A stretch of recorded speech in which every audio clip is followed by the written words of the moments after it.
तीर्थैनं श्रवणपटे यतिवरा महावाक्य जनार्दन सच्चिदानंद त्वं शरणं व्रजेश। यादवेन्द्रं दयादाता पुंडरीक्षा क्षीरसागरशयनं कमलनयनं नमस्तुते नमामि श्रीहरि। धैर्य से जिसको धारण किया जाता है, कर्णपटकों से जिनका पान किया जाता है, ऐसे सच्चिदानंद भगवान श्री यादवेंद्र सरकार को मैं नित्य ही चिंतन करता हूँ, नमन करता हूँ। जिनको नमन करने से मंगलादि मंगल तो हो ही जाते हैं, साथ ही में बहुत बड़ा बल मिलता है मनुष्य को। वाणी ब्रह्माणी करो वाणी परनित वास, राम कथा वर्णन करूं पूर्ण कर्मा।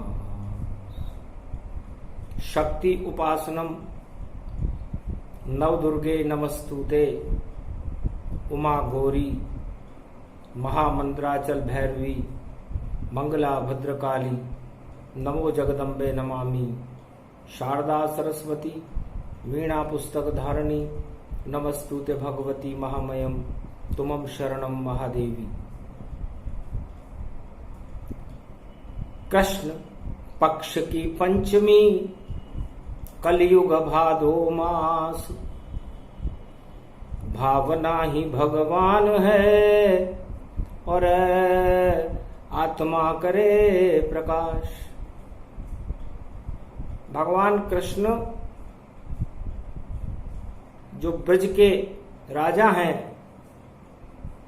ब्रज की महारानी राधे रानी है, जिनका सदा गोलोक में वास रहता है।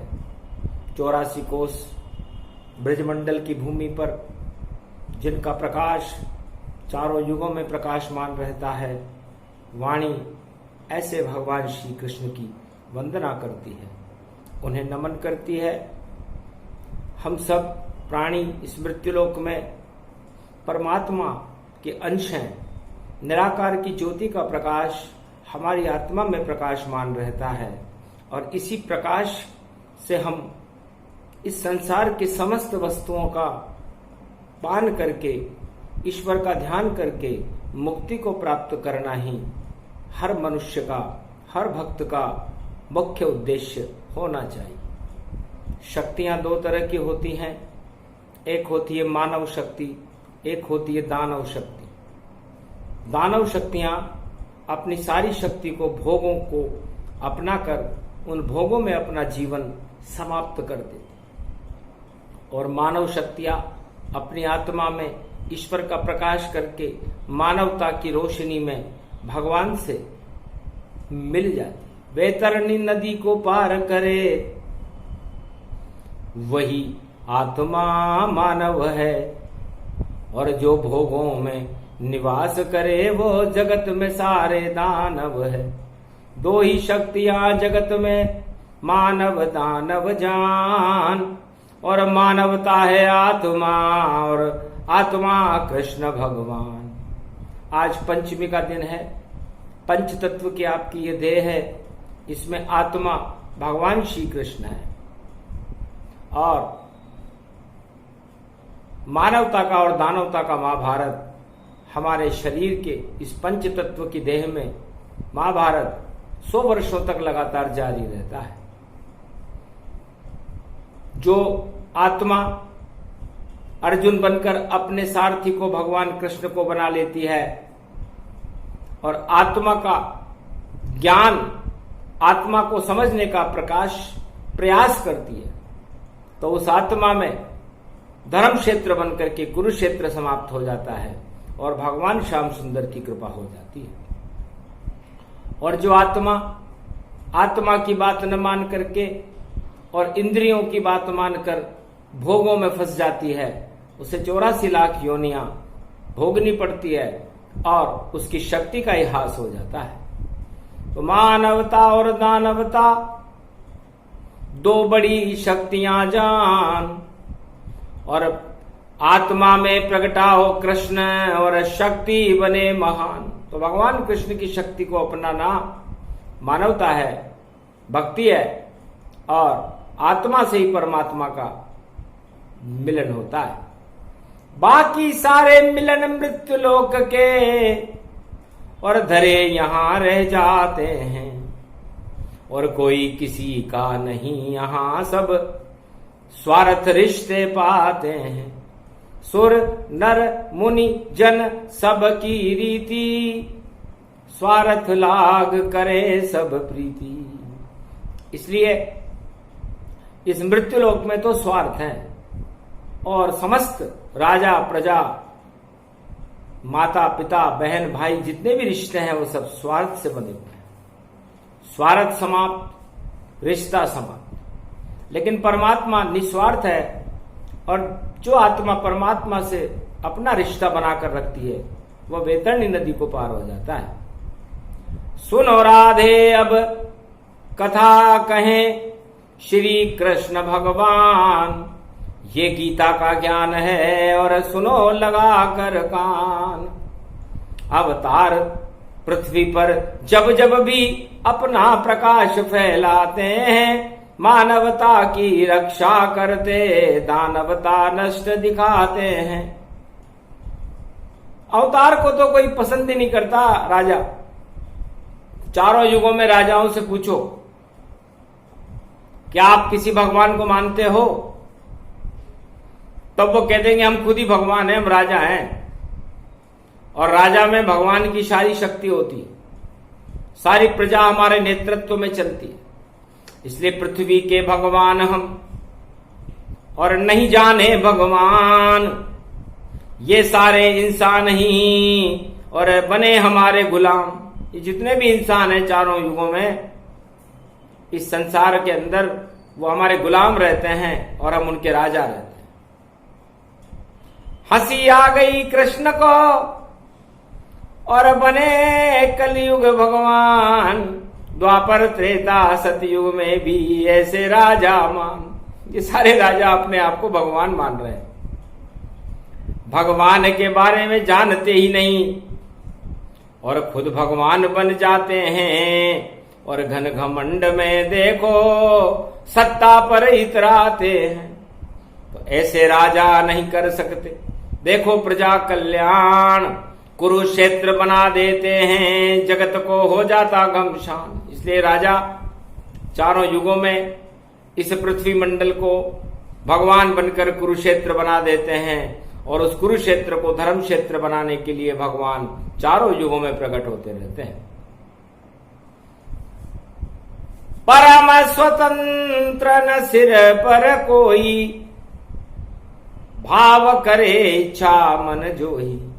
ये राजा तो बेबस हैं, चाहे किसी भी युग में सारे संसार के हों। लेकिन नारायण जो त्रिलोक का राजा है कभी बेबस नहीं रहा, और राजा भगवान को मानते भी नहीं है।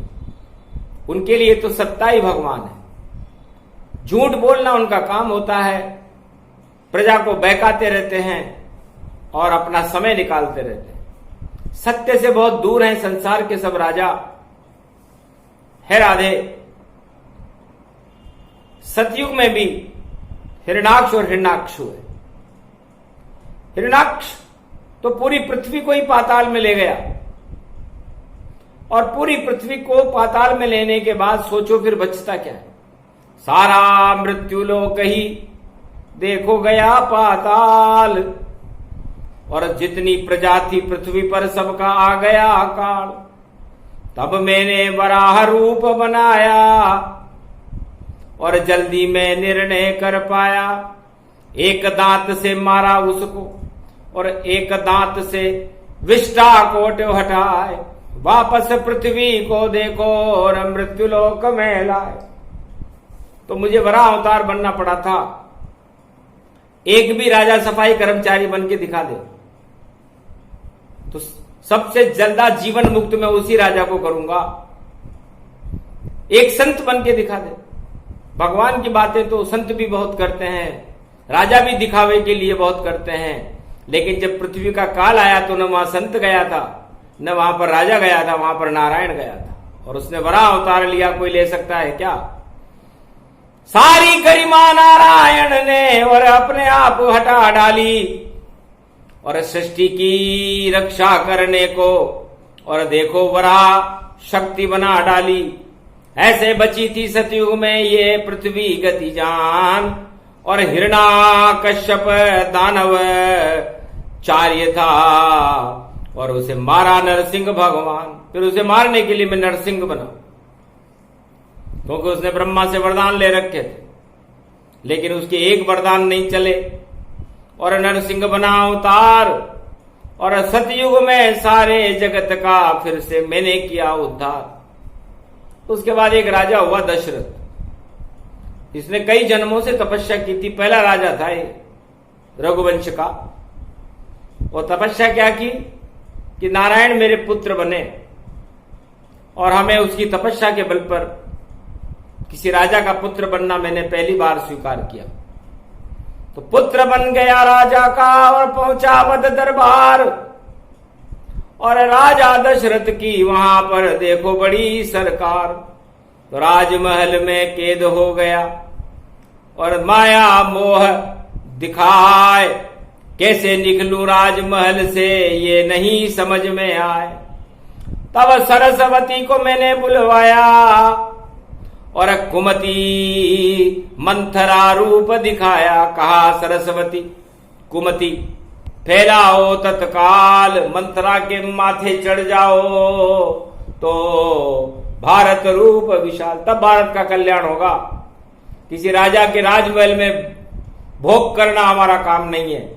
समस्त राजा राज सत्ता पर भोग करते हैं और जनता दुखी पात रहती है, लेकिन भगवान राम पहले राजा थे जिन्होंने सरस्वती का आह्वान करके कुमति लंका को छोड़ करके और भारत के अयोध्या में प्रवेश कराई और राम जी को वनवास हो गया। देवताओं का कार्य पूरा हुआ, क्योंकि जन्म हमारा इसलिए नहीं कि हम राज गद्दी चलाएंगे, अरे दानवता का नाश करे और यही प्रतिज्ञा पाएंगे। हाथ उठाए राम प्रण कीना, निश्चर विहीन पृथ्वी कर दीना। ये भारत पर जो भी आंख उठाने वाले आतंकी हैं, सबसे बड़ा आतंकी उस समय रावण था। रावण के पास ऐसे यंत्र थे कि वह अयोध्या की हर घटना को टेप कर लेता था कि राजा क्या बोल रहा है, राम क्या सोच रहे हैं, वशिष्ठ क्या कर रहे हैं और अयोध्या के वजीर सुमंत क्या कर रहे हैं। ऐसी जासूसी थी उसकी और ऐसे विज्ञान बनाया था और सारी बातें टेप करता था रावण। ये ऐसी उसका माया था, मायावी था जाल। और देखो रावण सरकार अयोध्या की खुफिया जानकारी को और देखो करता था टेप साकार, पूरा रिकॉर्ड कर लेता था। ये शक्ति चारों युगों में सभी राष्ट्राध्यक्षों के पास उपलब्ध रहती है, इसे विज्ञान कहते हैं। और रावण के पास तो ये विशेष रूप से उपलब्ध थी। नवग्रहों की जानकारी भी रावण तुरंत प्राप्त कर लेता था। और भारत के अंदर मनोविज्ञान होती है जिसे वाणी कहते हैं। यह उस विज्ञान की शक्ति को नष्ट करने में भारत के संत सक्षम रहते हैं और वो अज्ञात कंदराओं में रहते हैं, किसी से मिलते नहीं है, किसी को अपना इंटरव्यू नहीं देते, साक्षात्कार नहीं करते, किसी को अपने दर्शन नहीं देते। और दर्शन हो जाए तो उनका फोटो, उनका चित्र किसी कैमरे में या वीडियो में या किसी भी जासूसी प्रणाली में रिकॉर्ड या अंकित नहीं होता। कितने उपग्रह चल रहे कलयुग में भी, पर एक भी संत का चित्र नहीं आया और पूरा हिमालय दिखा देते हैं। ये विज्ञान की है माया। पर नहीं कैलाश पति शिव भोले, कभी नहीं अंतरिक्ष में चित्र में बोले। कहीं नहीं कोई संत प्रगटावे जो अज्ञात हिमालय पावे। ऐसी शक्ति भारत की जानी, ये है वाणी और ब्रह्माणी। तो भारत के पास एक ऐसा मनोविज्ञान होता है चारों युगों में, इसे भगवान की कृपा कहते हैं, कि वो जिस विज्ञान को चाहे एक पल में समाप्त कर दे, जिस चित्र को चाहे एक पल में हटा दे, जो चाहे करके दिखा दे। ये शक्ति तो संतों में जो अदृश्य हो पाए, एक भी चित्र विज्ञान का उनका नहीं ले पाए। चारों युगों में कैसा भी विज्ञान हो, हिमालय के अदृश्य संतों का एक भी चित्र अंतरिक्ष के और उपग्रह लेने में हर युग में असफल रहते। और ये भारत का मनोविज्ञान है। कपिल की नेत्रों में अग्नि, शिव शक्ति की अग्नि रेखा थी, और कपिल मुनि ने जब उनके ऊपर राजा सगर के पुत्रों ने प्रहार किया, एक पल में ही 60,000 सगर के पुत्र मारे जावे। ये मनोविज्ञान था भारत का जो सतयुग में ही प्रगटावे। कपिल मुनि ने भस्म कर दिए राजा सगर के 60,000 पुत्र। 60,000 पुत्रों को एक सेकंड में समाप्त कर दिया था, जो दुनिया में कहीं भी हो। ऐसा कोई विज्ञान है क्या विश्व में? बिना मिसाइल, बिना रॉकेट और नहीं कोई राफेल, सारा विज्ञान ही फेल हो गया और पहुंचे नरक में चले गए। आखिर भागीरथ गंगा को लेकर के आया था, तब उन्हें जीवन मुक्त करना पड़ा। अगस्त ऋषि विश्व के 7 समुद्रों को एक साथ सोखने की क्षमता रखते हैं। यह भारत का मनोविज्ञान है। लक्ष्मण जी ने अपनी आंखों से लक्ष्मण रेखा, सूर्य रेखा पंचवटी में खींची थी।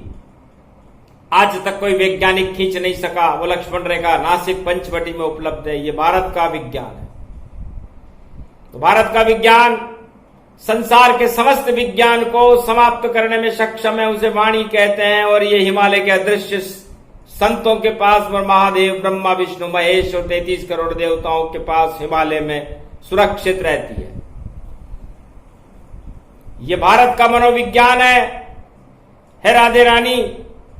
जब मैं कलयुग में कल की भगवान बनकर के आऊंगा, तो मेरा एक ही उद्देश्य होगा कि जन्मूंगा तो मैं भारत में, शिक्षा दीक्षा भी ले लूंगा, पर मेरा चित्र खींच नहीं पाए कहीं।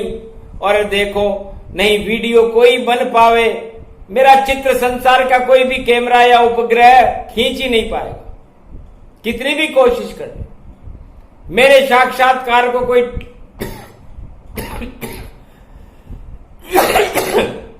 किसी आधुनिक यंत्र में टेप ही नहीं कर सकेगा, रिकॉर्ड नहीं कर सकेगा। ये कौन सा विज्ञान है? ये भारत का मनोविज्ञान है। और समस्त ग्रहों पर मेरा आकाशीय नियंत्रण है। मंगल ग्रह तो मेरे इशारे पर नाचेगा। मंगल ग्रह एक बहुत बड़ा ग्रह है, पृथ्वी से 4 गुना बड़ा है। वहां पर अमेरिका और रूस इस समय अपने विज्ञान की चालें चल रहे हैं। अमेरिका और रूस हो सकता है उन चालों में कुछ सफल हो जाए, लेकिन नियंत्रण तो कल की अवतार के हाथ में है। वही उड़ंत स्त्री चलावेगा, चाहे कितना भी विज्ञान वहां जावे, पर सभी फेल हो जावेगा।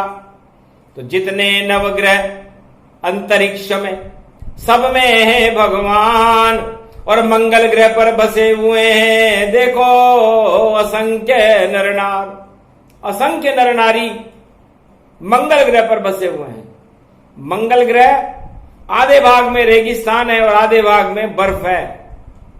इस समय मंगल ग्रह पर एक राजा का शासन है और पाश्चात्य सभ्यता का वहां पर बोलबाला है। त्रिलोक की सबसे सुंदर स्त्रियां मंगल ग्रह में रहती है, जिन्हें परियां कहते हैं। उनके 2 पीछे के हाथ पंखों में बदल जाते हैं और वो कहीं भी उड़ सकती है अंतरिक्ष में। पुष्पक विमान में बैठ करके वह पूरे त्रिलोक का चक्कर लगाती हैं। और मंगल ग्रह में बड़े बड़े तालाब हैं, बड़ा विज्ञान है, अच्छी फसलें होती हैं। लेकिन अभी अमेरिका और रूस के वैज्ञानिक इतनी जानकारी नहीं रखते जितना भारत का मनोविज्ञान रखता है। मंगल ग्रह का प्रकोप जब होता है और मंगल ग्रह जब पृथ्वी के करीब आता है, तो बड़े बड़े विश्व युद्ध हो जाते हैं, खून की होलियां बह जाती हैं। इसलिए मंगल ग्रह बहुत शक्तिशाली ग्रह है, विज्ञान समझ नहीं पावेगा। जब जब महाभारत होता है मंगल ग्रह पृथ्वी आवे। जब जब बड़े बड़े भयानक युद्ध होते हैं, चाहे राम रावण की लड़ाई हो, चाहे द्वापर में महाभारत हो या कलयुग के युद्ध हो, मंगल ग्रह पृथ्वी से गुजरता हुआ रहता है। मंगल रूप मंगल भवन अमंगल हारी, द्रवं सुदशरथ अजिर बिहारी। तो बड़े बड़े राजाओं को घमंड समाप्त करने के लिए मंगल ग्रह हमेशा भारत की रक्षा के लिए और विश्व की रक्षा के लिए खड़ा रहता है। और मंगल ग्रह दानवता को समाप्त करने में सक्षम है, समस्त विज्ञान को भस्म करने में सक्षम है। और मंगल ग्रह बड़ा विचित्र है, वहां पर एक त्रिकोंच नाम का तालाब है, दुर्वासा ऋषि की तपोस्थली है। और उस तालाब में यदि भारत से या विश्व के किसी भी मुर्दे को उस तालाब में डाल दिया जाए तो वो मुर्दा 15 वर्ष के लिए जिंदा हो जाता है। अमरलोक है मंगल ग्रह। मंगल ग्रह के ऊपर तापमान की विशिष्ट श्रेणियां हैं, जिनको समझना, मंगल ग्रह पर जीवन होगा और सदी की सवी आवेगी और तीर्थ यात्रा होगी मंगल की, ये विज्ञान कृपा हो जाएगी। वैज्ञानिकों की कृपा से मंगल ग्रह पर लोग यात्रा 21वीं शताब्दी में करने लग जाएंगे। भगवान राम कहते हैं किस तरह मैं राजा बनकर के और फंस चुका था, और मंत्रा की बुद्धि फेरने के बाद मैंने मानवता की रक्षा के लिए रावण का संहार कर दिया, दानवता को हमेशा हमेशा के लिए भारत से हटा दिया और 36,000 वर्ष तक मैंने भारत का राज किया था। और भगवान कृष्ण कहते हैं, राधे जी, द्वारकाधीश में 16,000 वर्ष तक मैंने राज किया था और समस्त कंस जरासंध कौरव नीति का हस्तिनापुर में नामो निशान मिटा करके धर्म क्षेत्र बना करके पांडव राज हस्तिनापुर में कायम किया था। 16,000 वर्ष मेरा राज चला, 36,000 वर्ष भगवान राम का राज चला। और कल की भगवान, जब इस समय भारत और पूरे विश्व की स्थितियां सही नहीं है, हर तरफ भ्रष्टाचार का बोलबाला है और राजा अपने मदांध सत्ता के मद में चूर हैं, संसार के राजा, उन्हें पता ही नहीं है कि हम करें तो क्या करें। हथियार इकट्ठा करने, हथियारों की होड़ मची हुई है, पूरे विश्व में खून की होली खेली जा रही है। इस संसार का रक्षक राजा नहीं भक्षक हो गए हैं और बचाने वाला नारायण है। और पंचमी का दिन है, अष्टमी को मेरा जन्म हो रहा है, तो कल युग में प्रगटे कल की अवतारा और बोल रहे हैं नंद कुमारा, नहीं मिलेंगे साधु संतों से, नहीं राजा से मिल पावेंगे। और ऐसा कल युग आवेगा जब कल के अवतार प्रगटावेंगे। अरे नहीं कोई उनका चित्र खींचेगा, नहीं साक्षात्कार होगा और नहीं कोई उन्हें देख सकेगा, ऐसा कल की अवतार होगा। कल के अवतार के 5 लक्षण हैं जो वाणी आज बता रही है। कृष्ण पक्ष की पंचमी को भगवान कृष्ण कहते हैं मेरा ही अवतार है। और सर्वशक्ति वैभव गति 64 कला अवतार, और ऐसी शक्ति कल की अवतार की और बाकी सभी शक्ति बेकार। दानवता को शून्य करे, मानवता को प्रगटावेगा और नया धर्म का चक्र चले, मानवता ऊंची उठावेगा। दानवता का नाश हो और मिले न किससे जाए, ऐसे कल की अवतार है जो भारत में प्रगटाए।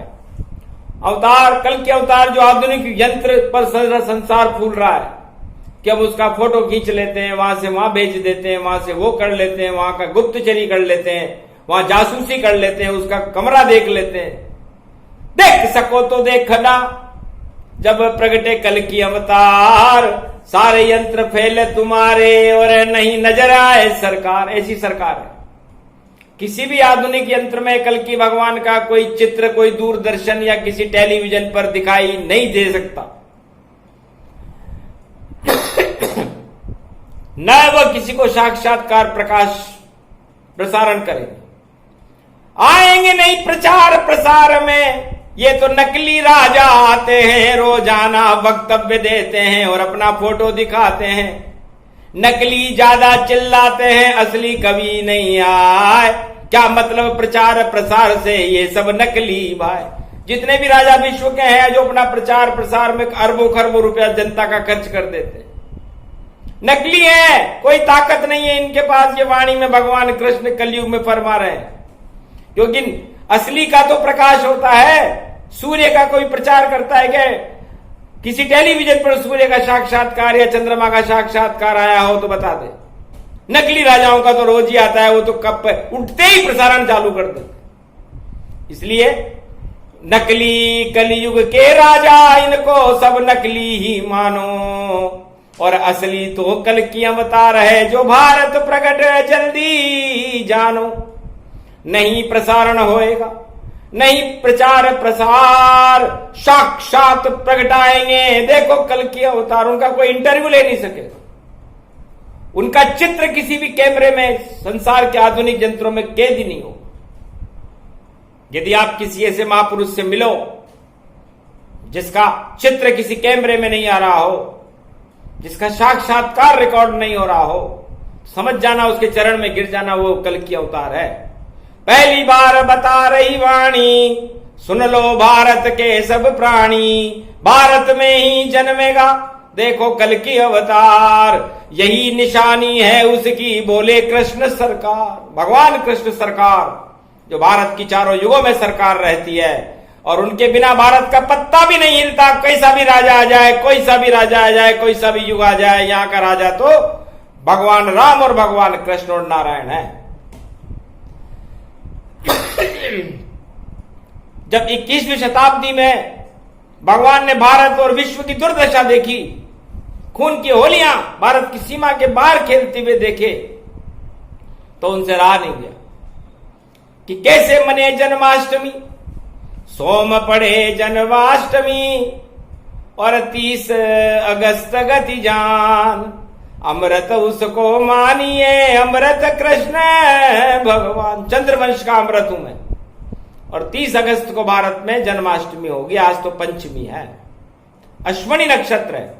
अश्वनी कुमार वैद्य हैं, तो पहले मैं भारत से रोग हटाऊंगा, क्योंकि स्वास्थ्य ही नहीं होगा भारत की प्रजा का, तो वो क्या भगवान के बारे में सोचेंगे, क्या भगवान की भक्ति करेंगे, और कैसे भारत का विकास होगा, उत्थान होगा।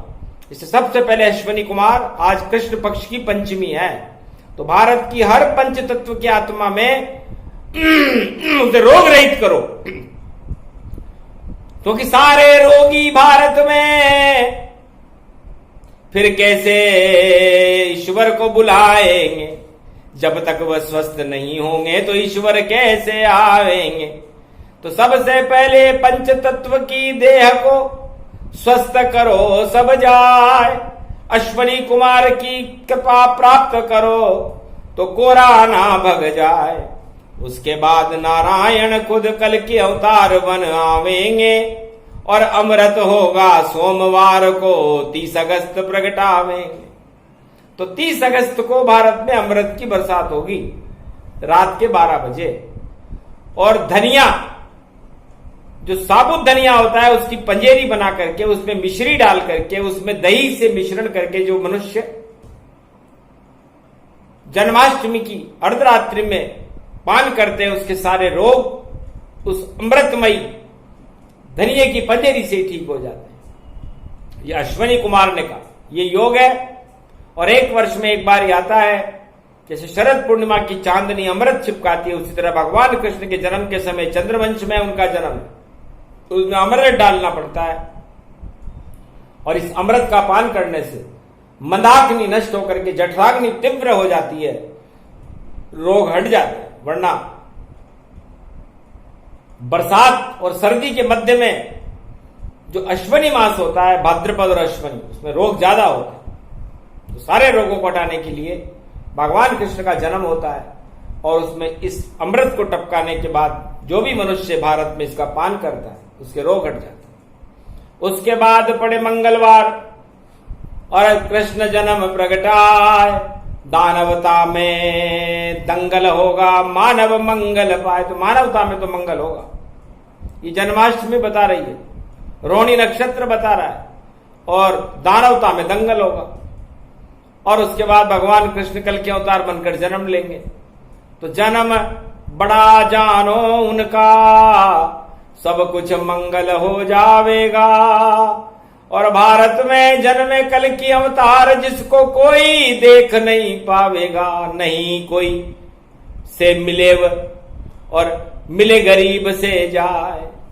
और जितने दीनहीन हैं भारत में, और उनके ईश्वर कहलाए। एक ही उद्देश्य है कल की भगवान का, कि वो भारत की समस्त गरीब प्रजा से मिलेंगे। किसी राजा महाराजा और संतों से और उद्योगपतियों से मिलने का उनका कोई इरादा नहीं है। बैठे रहो अपने आश्रम घर पर और बैठो अपने ताज, नहीं मिलेंगे कलयुग में आपसे कल की अवतार महाराज। वो तो मौज मनाए गरीब संग, और गरीबों संग ही खेलेंगे, और उनको अमीर बना करके और भारत को कनक भवन बना देंगे। त्रेता युग में मिले थे राजा राम भगवान, एक भी राजा से नहीं मिले, यह वेद प्रमाण। कौल किरात भील बनवासी, और उनके घर में राम प्रकाशी। कौल किरात भील बनवासी सबसे गरीब थे भारत के, जनजातियां थी, उन जनजातियों से राम मिले। ये वेद प्रमाण है, रामायण वाल्मीकि और तुलसी में लिखा हुआ है। किसी राजा रावण को भी मार दिया उन्होंने, और राजा सुग्रीव से भी वह एक पहाड़ पर ही मिले थे, ऋषिमुख पर्वत, उसके राजमहल में नहीं गए। इसी तरह कल की भगवान किसी राजा, उद्योगपति और किसी संत साधु संतों से मिलने में विश्वास नहीं रखते हैं। ये पहली घोषणा, क्योंकि आश्रम उनके लिए छोटा पड़ेगा संतों का। इतना बड़ा आश्रम उनके पास है नहीं जिसपे भगवान आ जाए। इतना बड़ा सिंहासन राजाओं के पास नहीं है जिसपे वो भगवान को बिठा सके। उद्योगपतियों के पास इतना धन नहीं है जिससे उस भगवान कल की अवतार को वो भेंट कर सके। तो इनसे मिलने से फायदा क्या होगा? और इनके पास हृदय बड़ा विशाल है गरीबों का, उनके हृदय में बड़ी जगह है। तो 3 कदम जमीन ही काफी है, और गरीब के यहां वह जाएंगे और सूखी रोटी खाएंगे और देखो मौज मनाएंगे। और भगवान कृष्ण भी द्वापर में गोप ग्वालों से ही मिले थे। 56 भोग टुकराया दुर्योधन का।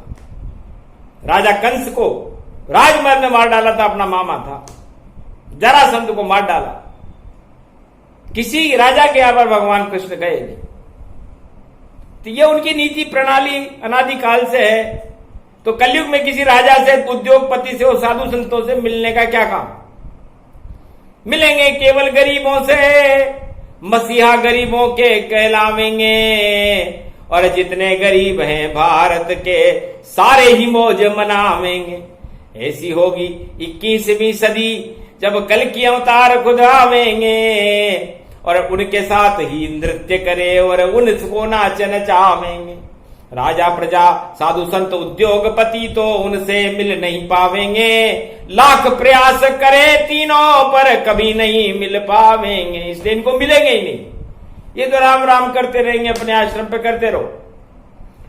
किसी भी राजा से राम, अयोध्या के नरेश मिले ही नहीं। पूरे त्रेता युग गुजर गया, द्वापर में भगवान कृष्ण किसी राजा से मिले ही नहीं, और कलयुग में भी किसी राजा से मिलने की इच्छा नहीं रखते। क्योंकि त्रिलोक का राजा छोटे मोटे राजाओं से क्यों मिलेगा? कितने भी नाम जपो उनके, पर वो पास कभी नहीं आवेंगे। छल कपट पाखंड से दूर रहे, इनको तो दंड ही पावेंगे। छल कपट प्रपंच रखने वाला, वो खुद मुझसे शर्माता है। आना तो यहां तक दूर रहा, पहले ही नष्ट हो जाता है। इसलिए भगवान कृष्ण कहते हैं कि यदि मुझे बुलाना हो, कल के अवतार के कलयुग में दर्शन करने हो 21वीं शताब्दी में, तो छल कपट प्रपंच और भोगों से दूर रहो। तो हम शरणम ब्रजेश मंत्र का जाप करते रहो। श्री कृष्ण शरणम मम।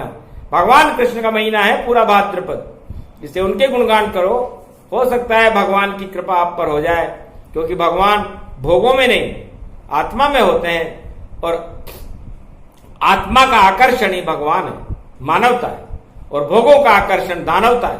इसलिए दानवता को छोड़कर और करो आकर्षण जाए, आत्मा में ही बुलाओ तो श्री कृष्ण आ जाए। तो आत्मा में भगवान कृष्ण को और कल के अवतार को बुलाओ, और बुलाने का तरीका यह है कि छल कपट पाखंड आपको छोड़ना पड़ेगा, स्वार्थ हटाने पड़ेंगे, भोगों का त्याग करना पड़ेगा। भगवान से मिलना हो तो ये करो, और नहीं तो आपकी जो इच्छा हो करो। आप अपनी जगह, भगवान अपनी जगह, भगवान अपने भक्तों में मस्त, आप अपने भोगों में मस्त। तो मस्त मस्त दानवता है, सभी होएगी अस्त। और देखो गरीब और मानवता सदी की में हो जाएगी मस्त। तो यही कृष्ण भगवान का। और पंचम है अध्याय, भाद्रपद मास में कृष्ण में, और वाणी रहे सुनाए ये प्रसंग जो भी सुने। आत्मज्ञान प्रसंग, इसको गीता मानिए, इसमें राधे श्याम के रंग। तो भारत का कल्याण हो, और भारत में भगवान, और बड़ी विचित्र शक्ति है कलयुग की। देखो कल की भगवान, बोलो जय कल की भगवान की। भारत माता की जय, भारत के साधु संतों की जय, भारत के भक्तों की जय, भक्त और भगवान की।